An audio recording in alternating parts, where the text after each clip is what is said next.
Hello मेरे प्यारे बच्चों, कैसे हैं आप लोग। आज के इस वीडियो का टॉपिक जो मैंने लिया है वो है exponents and parts. Exponents and parts एक ऐसा चैप्टर है जो क्लास 7th और 8th दोनों क्लास के स्टूडेंट्स के लिए बहुत ही इम्पोर्टेंट है। और इसमें से डेफिनेटली आप ये मान के चलिए कि अप्रोक्स 10 मार्क्स के क्वेश्चंस जो हैं वो फाइनल्स में आते ही हैं। वो चाहे सेक्शन ए में आए यानी कि 1 मार्क वाले, 2 मार्क वाले या 4 मार्क्स वाले, 3 मार्क्स वाले, कैसे भी करके आ सकते हैं।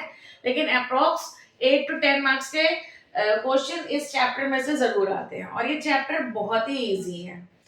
इस चैप्टर में एक्सपोनेंट्स एंड पार्ट्स में हम लोग पढ़ते क्या है, जो पहले हम लोग बचपन में पढ़ते आते हैं 4th-5th क्लास में, लार्ज नंबर्स अप टू 10,000 या फिर उसके बाद, तो उसी का ही ये आगे की सीरीज है। ये बहुत बड़े नंबर्स को किस तरीके से हम लोग एक्सप्रेस कर सकते हैं इन स्टैंडर्ड फॉर्म और किस तरीके से उस पर ऑपरेट किया जा सकता है, यानी कि प्लस माइनस मल्टीप्लाई डिवाइड कैसे किया जाता है, ये हम लोग सीखते हैं इसमें। तो एक्सपोनेंट्स एंड पार्ट्स में जो पहली बात आपको समझने की होती है, जैसे सपोज कि यहाँ पे लिखा है 10 रेज टू द पावर 4, तो 10 इसका कहलाता है बेस और 4 इसकी कहलाती है पावर। इसको पढ़ा ऐसे जाता है 10 रेज टू द पावर 4, इसको पढ़ेंगे हम 10 रेज्ड टू द पावर 4।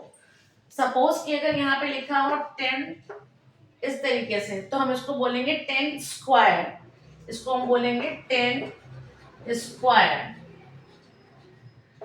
अगर लिखा हो 10 रेज टू द पावर 3, तो इसको हम बोलेंगे 10 क्यूब। बाकी सारे ही नंबर्स, चाहे इन 2 और 3 के अलावा जो भी पावर इस पर होगी उसको हम लोग इस तरीके से पढ़ेंगे 10 रेज टू द पावर 4, 5 है तो 10 raise to the power 5, whatever it is there. तो इस तरीके से पढ़ा जाता है। रीडिंग का मैथड मैंने आपको बता दिया, बेस किसको कहते हैं, पार्ट किसको कहते हैं, ये बता दिया। एक्सपोनेंट्स एंड पार्ट्स में जो याद रखने वाली बहुत इंपॉर्टेंट बात है वो है इसके लॉस। इसके लॉस मैं आपको एक एक करके बता रही हूँ कि अगर पावर हमारी डिफरेंट है और बेस हमारा सेम है, जैसे a raise to the power m multiplied by a raise to the power n, इसमें आप देख सकते हैं कि बेस दोनों के सेम है, इनकी पार्ट्स डिफरेंट है। एक में m है पार्ट, एक में n है पार्ट। m और n वो कोई भी इंटीजर हो सकता है। इज इक्वल्स टू, ये हो जाएगा m raise to the power m plus n।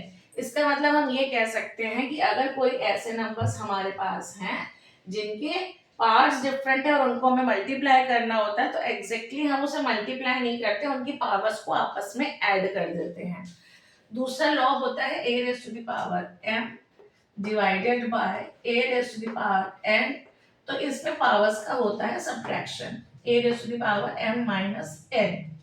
Now the next is, if it is given a raised to the power m raised to the power n, then it becomes what? A raised to the power m into n. ये इसका third law. Fourth हम कह सकते हैं a raised to the power 0, इसकी value होती है 1। ठीक, अभी तो हमने वो चीजें पढ़ी जिसमें बेस जो था वो सेम था। अगर बेस डिफरेंट हो तो क्या होगा, सपोज कि यहाँ पे दिया हो a raise to the power m, इसमें अब हम पावर्स को सेम रखते हैं, multiplied by b raise to the power m। अब इसमें a और b ये दोनों बेसिस जो है वो डिफरेंट है, पार्ट सेम है, तो हम इसको लिख सकते हैं a into b raise to the power m। क्योंकि अब बेसिस डिफरेंट है तो हम बेसिस को मल्टीप्लाई करके फिर उसके बाद हम उस पर पावर्स का यूज कर सकते हैं। Next one is a raise to the power m divided by b raised to the power m. It can be written as a upon b raised to the power m. Fine. इसके अलावा एक और बहुत ही important law होता है, वो होता है कि अगर a raise to the power -1 है तो इसकी वैल्यू हो जाती है 1 अपॉन a। ठीक है, माइनस अगर यहाँ पे कुछ भी हो, 3 है, 4 है, 5 है, तो वही पावर नीचे आ जाएगी, रेसिप्रोकल हम उसका लेंगे और पावर पॉजिटिव चेंज हो जाती है। द नेक्स्ट थिंग इज कि अगर यहाँ पे सपोज कि 1 है और इसकी पावर में अगर कोई हम इधर इवन नंबर अगर लेते हैं कि अगर ये माइनस है -1 और इवन नंबर है तो इसकी वैल्यू आ जाएगी 1। अगर -1 है या माइनस का कोई भी नंबर है और यहाँ पे अगर उसकी पावर में ऑड नंबर है तो उसकी वैल्यू हो जाएगी -1। ये याद रखने वाली बात है, बस इतने ही लॉज हैं और पूरा चैप्टर इन्हीं लॉज पर डिपेंड करता है। मैं कुछ सिंपल इजी क्वेश्चंस को लेकर के आपको और थोड़ा सा एक्सप्लेन करना चाहूंगी कि किस तरीके से क्वेश्चंस को सॉल्व किया जाता है। इसके बाद इसी से रिलेटेड एक और टॉपिक आता है जिसमें हम वेरी लार्ज या वेरी स्मॉल नंबर्स को स्टैंडर्ड फॉर्म में कैसे लिख सकते हैं, ये भी मैं आपको बताऊंगी। अब हम लोग कुछ एग्जांपल्स के थ्रू इनको समझने की कोशिश करते हैं कि कैसे क्वेश्चंस को सॉल्व किया जाता है। जैसे क्वेश्चन है हमारे पास 5 raised to the power -3। Suppose the first question is 5 raised to the power -3, तो इसको हम लिख सकते हैं 1/5 क्यूब। इसको इवेल्युएट अगर करना हो, क्वेश्चन को अच्छे से रीड करना होगा। अगर क्वेश्चन को हमें इवेल्युएट लिखा है कि या तो फाइंड द वैल्यू ऑफ लिखा है तो हम इसकी वैल्यू निकालेंगे, हम लिखेंगे 1/125। ठीक है, 5 क्यूब का मतलब होता है 5 इंटू 5 इंटू 5, तो जिसकी वैल्यू आएगी 125। लेकिन अगर क्वेश्चन में आपको ये दिया है कि find the value of the given number in a positive exponent, तो फिर हम यहीं पर ही छोड़ देंगे कि पॉजिटिव अगर एक्सपोनेंशियल फॉर्म में अगर हमें रिप्रेजेंट करना है आंसर तो हम उसकी वैल्यू नहीं निकालेंगे।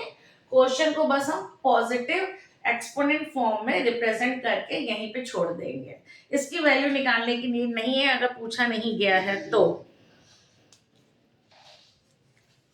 और हम क्वेश्चन पढ़ेंगे माइनस साइन के अलावा कुछ क्वेश्चन ऐसे जिसमें पॉजिटिव दिया हो।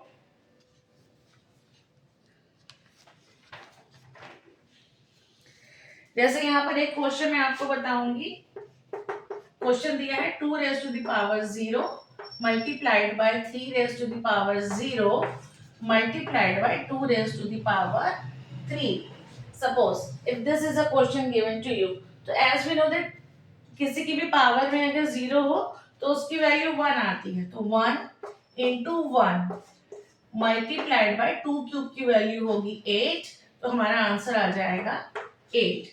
अक्सर जो बच्चे एग्जाम में मिस्टेक करते हैं वो ये ध्यान नहीं देते हैं कि यहाँ पे मल्टीप्लाई का साइन है या प्लस का साइन है। सपोज अगर इस टाइप का क्वेश्चन हो, मैं थर्ड एग्जांपल के थ्रू आपको समझाऊंगी कि अगर दिया हो 2 raised to the power 0 plus 3 raised to the power 0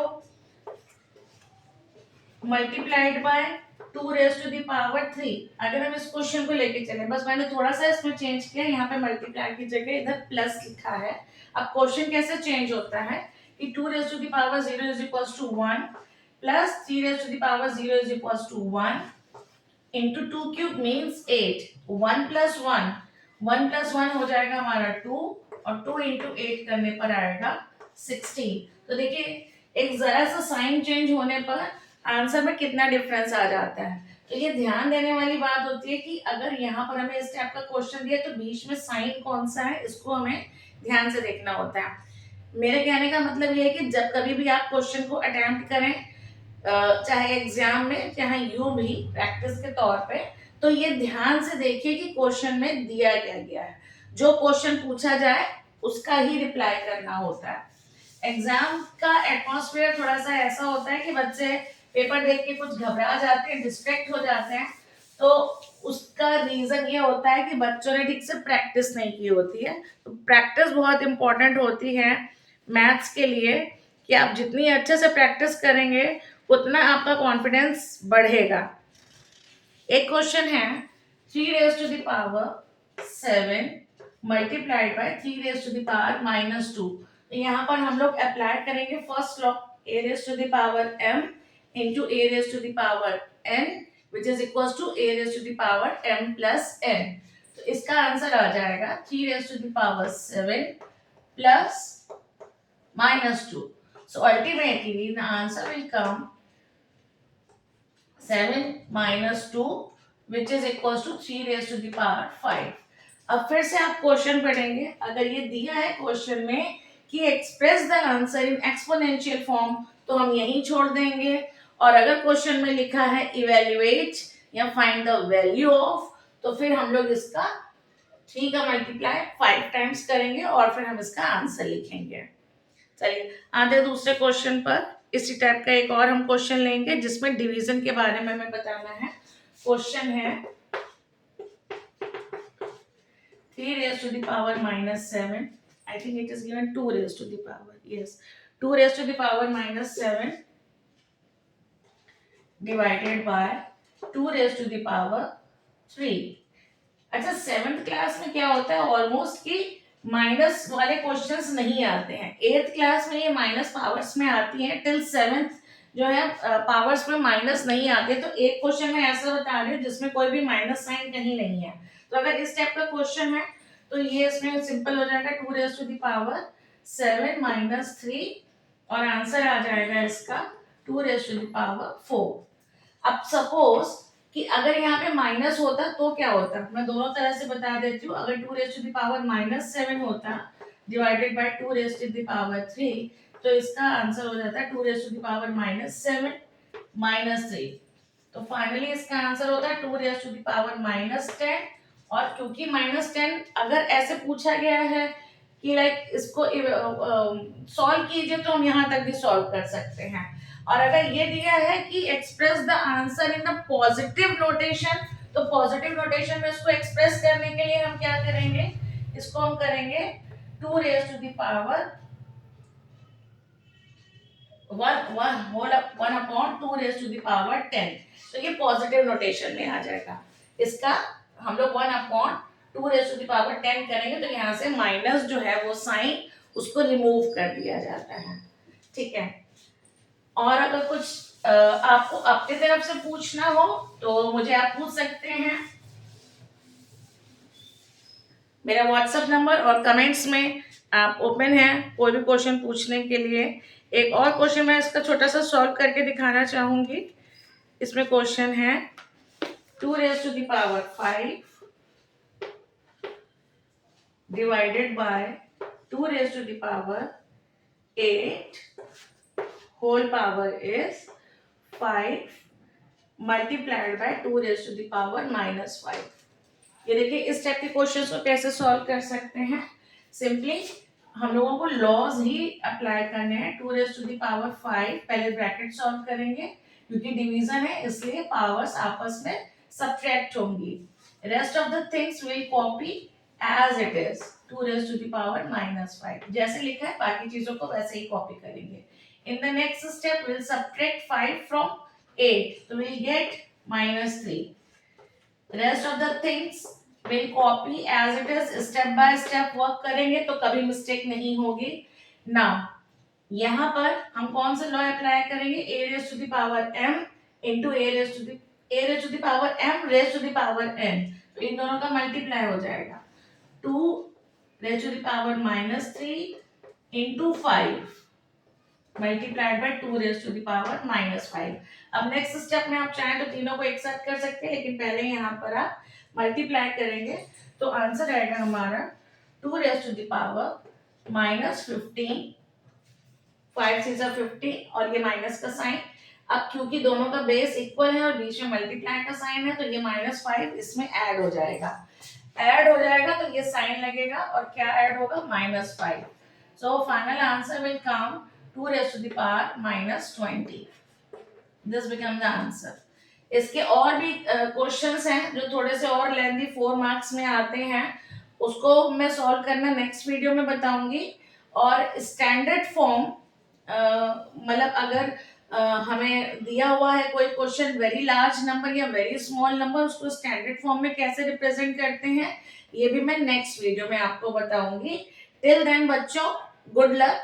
practice करिए, एग्जाम की प्रिपरेशन करिए एंड बी पॉजिटिव.